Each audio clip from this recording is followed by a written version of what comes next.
Eto nga, di ba, hindi naman tayo against sa kanilang pagiging independent, di ba? Walang problema kung independent kayo na ano na vlogger o journalist, di ba? Wala namang problema eh.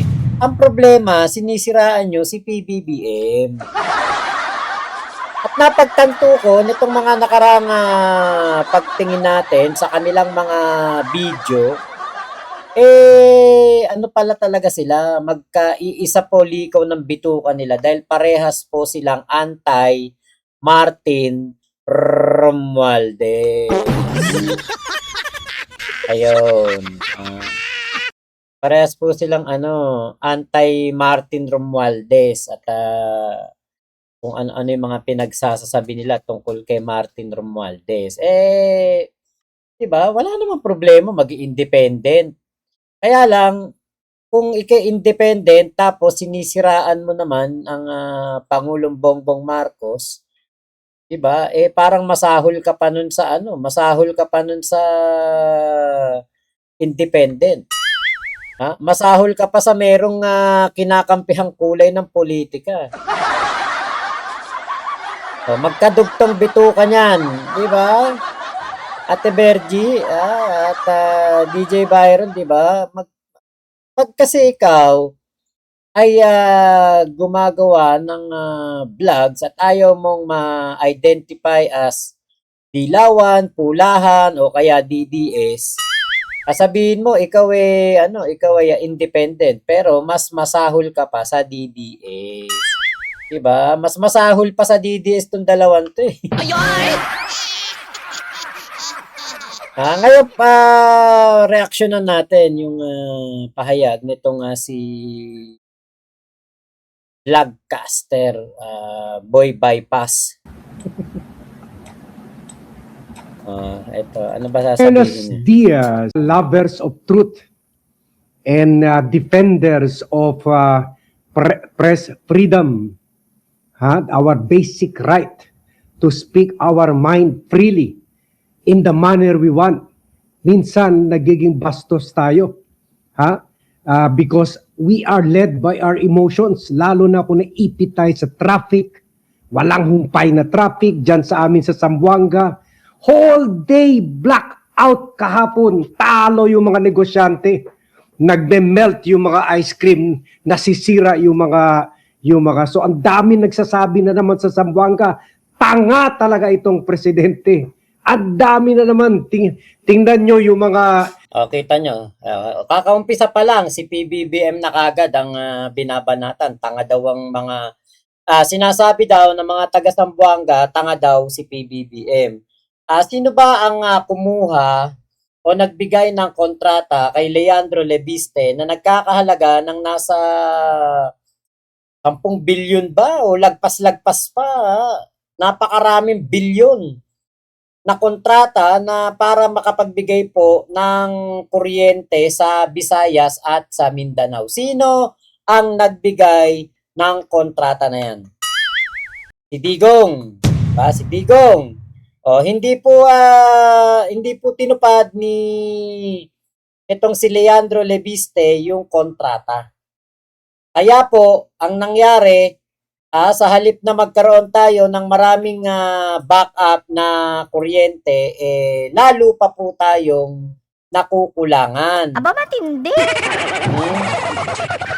Kaya nga po sinabi nga po nitong ating ombudsman, Boying Remulla, na napakalaking perwisyo itong ginawa na ito ni Loren Legarda at ni Leandro Lebiste. Kaya po sila kakasuhan. Kaya nga po, nagtatago na yung mag-ina na yan. Buti na lang, tanga! So, kapag ikaw, hindi mo alam kung ano ang issue at tunay na dahilan ng mga brownout, tanga ka. Ngayon, kung ikaw naman, imposible namang wala ka namang alam dahil halos araw-araw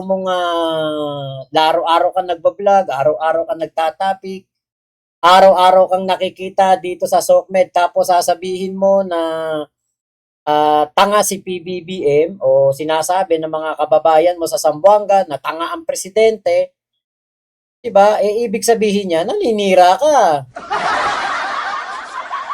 Kaya nga kakasuhan si Loren Legarda sa si Leandro Lebiste dahil diyan sa nangyari na yan na sa halip na dumami kuryente, nawala pa halos ang mga kuryente.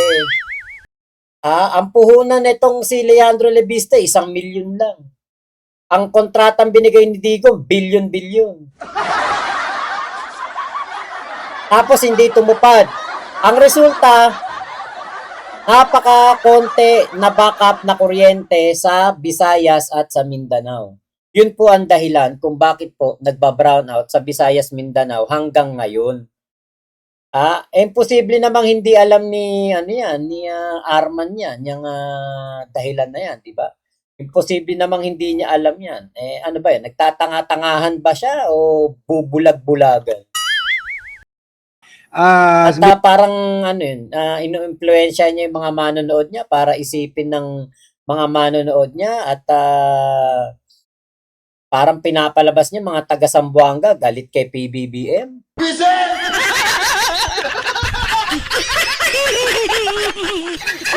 Maaari siguro baka merong galit pero hindi naman lahat. Kasi si PBBM pumunta na Zamboanga, nakita ko magiliw naman ng tao sa pagtanggap sa kanya doon. Meron pa nga sinasabi, sinvergüenza, walang hiya ka. Ha? Iho de puta. Baka ikaw lang yung nagsasabi noon. Oh. Diba? Maganda yung may talaga, mga isang buong stadium. Sabay-sabay na sumisigaw ng ganyan laban kay PBBM. Pero pag ikaw lang, gawa-gawa mo lang yan. Anak de cabron, iho de cabron, son of the dog. Ganyan sila kahapon sa galit. Sa blackout. Nagagalit kayo sa blackout. Ba't kayo nagagalit kay BBM? Kasalanan ba niya yun? Diba? Kung tumupad si Leandro Lebiste sa kuryente na kanyang pinangako ng kanyang kumpanya, di sana wala na kayong blackout. Galit sa blackout. So, aristuhin ba yan lahat? Kakasuhan ba yan? I-unsubscribe ba yan lahat? Diba? Kita nyo, yung ganyang kabobohan, yung ganyang reasoning, wala. Ano talaga to? Sarado utak nito. Hindi mo mapapaliwanagan yan. Mga bayaran Marcos vloggers. Bayarang Marcos vloggers. Diba? Sana man lang habang sinasabi mo bayaran Marcos vloggers, sinasabi mo kung sino yung nagbabayad para maniningil na ako. Anak ng teteng 3 taon na ako nagtatanggol dito kay BBM at tinatawag na bayar. Ni 5 doon, wala ako natatanggap. Sige nga, subukan nyo nga, habulin nyo nga yung mga kababayan ko na nagsasabi, iho de puta. Kababayan mo, baka kayo lang yun. O baka pamilya mo lang yun. Hindi lahat. Son of a bitch.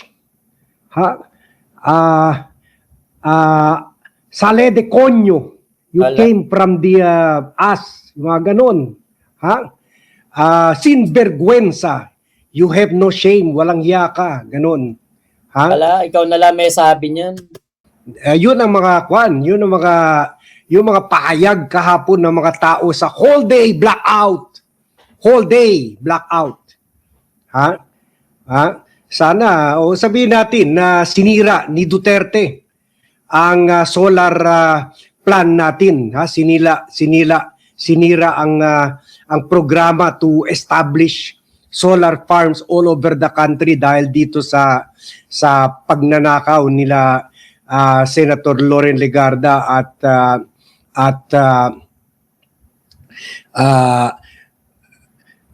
Congressman Leandro Lebiste. Pero sana pagpasok nila ng 2022, pagpasok nila sana 2022, sana yan ang binuhusan nila. Yung 1.8 billion na ninakaw nila Romualdez from 2022 hanggang 2025. Buti. Imagine nyo yun, no? Husgang-husga na kagad. Nahusga na kagad yung tao. Ninakaw ni Romualdez. Samantalang, wala naman tong maipakita man lang na wala nang kaso si Romualdez hanggang ngayon eh. Diba? Alam nyo, masahol pa sa DDS tong mga to eh. Kaya pinagtatanggol nito si Christian Esguerra, masahol pa siya sa DDS. Shoutout ate Michelle, like dyan na si ate Michelle, si Andrew D.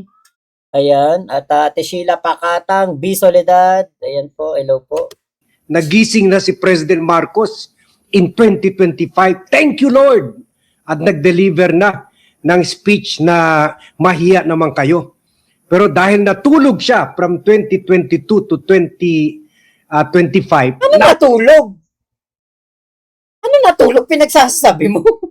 walan tayo ng 3 taong tulog ang presidente? 1.8 billion. Yan sa flood control pa yan. Plus, syempre, nawala tayo ng kuryente. Sana gumawa na siya ng hagbang. Yun lang, sinimulan Kita nyo, mayroon ba itong binibigay man lang na suhestyon para maayos ang gobyerno ni Pangulong Bongbong Marcos? Meron man lang ba siyang binibigay na advice para kay PBBM? Wala. Puro po na lang. Puro paninira. Lahat ng sinasabi nito, wala pang napatunayan. lang nila banatan si Loren dahil sa mga atake ni Loren sa impeachment at atake ni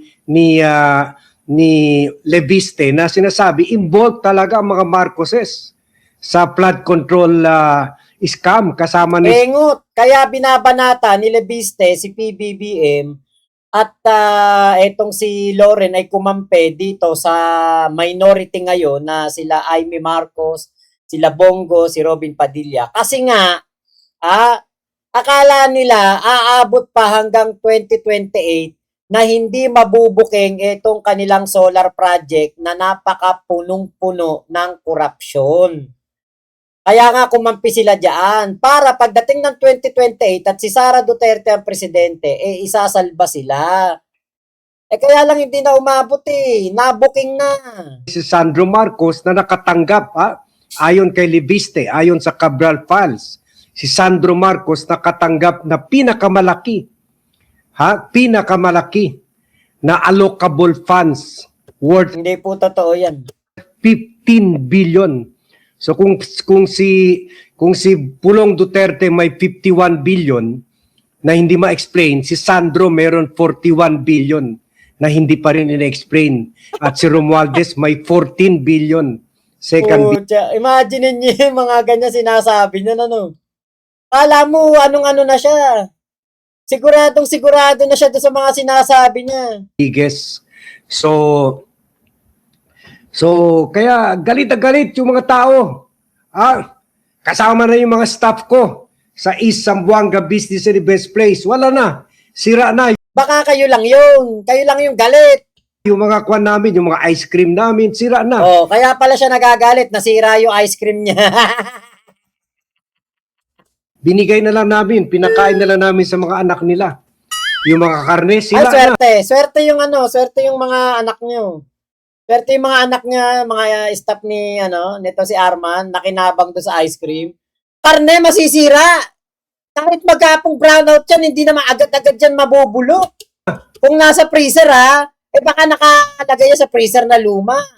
Mahina ang mahina lamig. Yung coffee stop namin, close. Kasi on the process pa kami na maglalagay ng solar doon. Na milyon-milyon na naman ang halaga. Wala talaga. Kaya hindi mo talaga mapigil ang tao na mailabas ang galit nila. Hindi. Ikaw lang yung galit. Maniwala kung buong Zamboanga galit kay BBM. Buong Zamboanga. Baka pamilya mo lang yun. Baka nga kahit staff mo, hindi naman talaga galit kay BBM. Nagagalit na lang din dahil na-impluwensyahan mo. O kaya kapag naman hindi sila nagalit, hindi nila pinakisamahan yung rage mo, tatanggalin mo sila sa trabaho.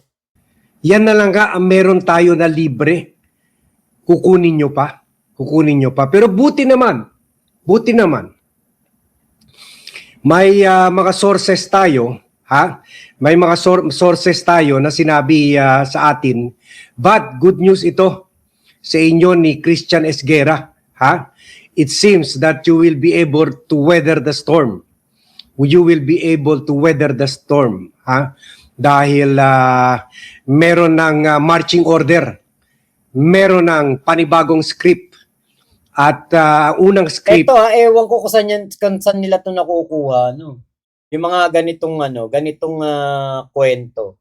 Marching order, script. Alam nyo, sa totoo lang, kapag naniwala ka sa sabi-sabi, wala ka nang tinu sa sarili niya. Lalo kung wala ebidensya. Maniwala ka dyan, pero mo, ikaw nagbububunga nga dyan. Napakadelikado niyan. I-share mo yung mga ganyang information na walang kasiguraduhan, wala man lang talagang mapagkakatiwalaang sources. Kasi alam nyo ako, sa tagal kong nagbablog dito, sa tagal kong ilang araw ko nang naitatopic si Christian Esguerra, wala pang nagsabi sa akin o nag-utos sa akin para i-vlog si Christian Esguerra. Wala. Sarili ko nga lang to na desisyon na questionin si Christian Esguerra Tapos ngayon sasabi may marching order. Sino magbibigay ng ganyang marching order? Sino ba kayo? Diba?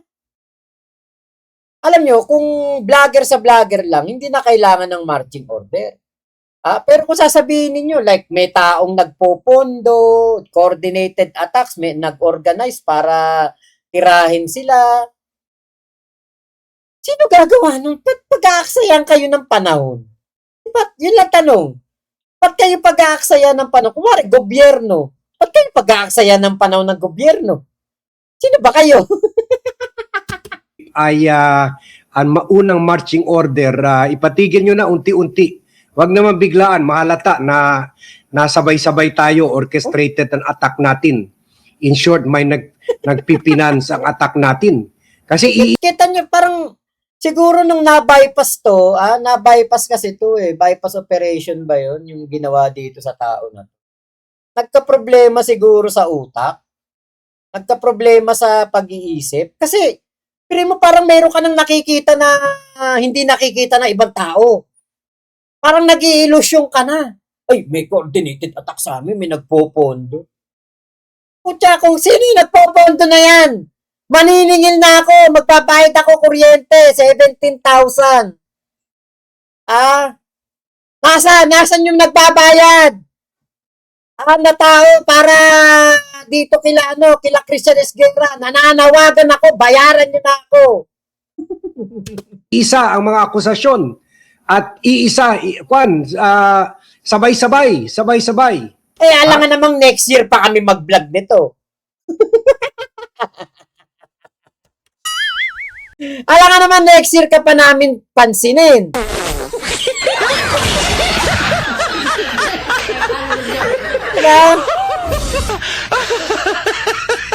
Alam nga naman next year ko pa reaksyonan yung pagsasabi ni Christian Esguerra na tanga at kasapwat si PBBM o kaya parehas. Alam nga namang next week ko pa yan reaksyonan o next year. Di panis na yan. Pati na si Undersecretary Claire Castro, sabay-sabay. Maraming kasi sinasabi, siya ang mother hen ng mga Marcos vloggers. Alam nyo eto na yun, pinakamalabo na yan. Putya, wala man lang akong kahit anong contact dyan kay Attorney Claire Castro Last year ba yun? No? Last year yata yun. Gusto ko humingi ng birthday greetings kay Attorney Claire Castro. Wala akong mahingan. Bakit? Wala naman akong contact sa Malacanang. Wala naman akong contact sa PCO. Hindi ko alam kung sino hihingan ko. Nakakaya na. Alam nga namang puntahan ko pa sa Malacanang yan si Attorney Claire Castro para lang humingi ng birthday greetings. So, ang good news ay sa good news naman tayo. Although tayo nalagasan na ng mga 2,000 na. Sayang rin, no? Mga 2,000 na parang mga anak natin yan na nawalan, from 273,700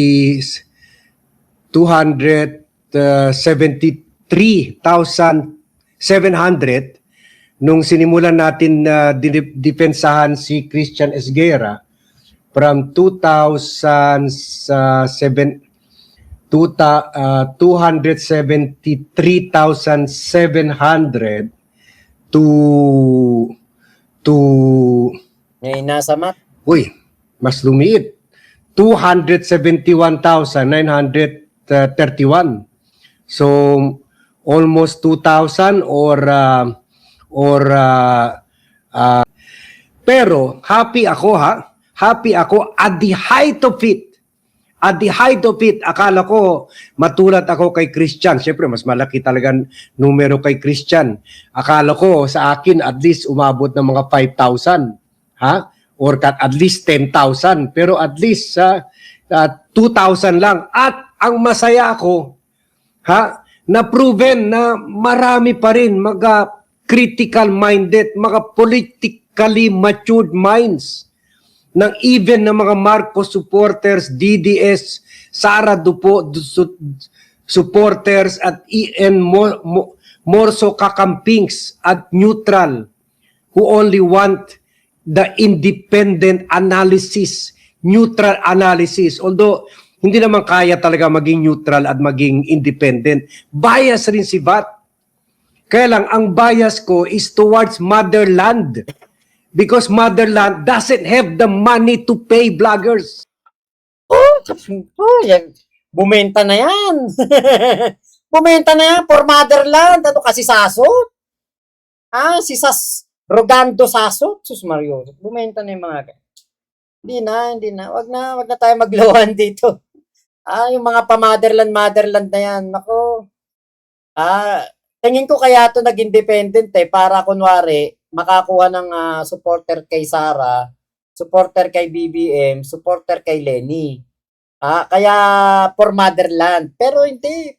For motherland ka ba yung hinusgahan mo na kagad yung tao na magnanakaw?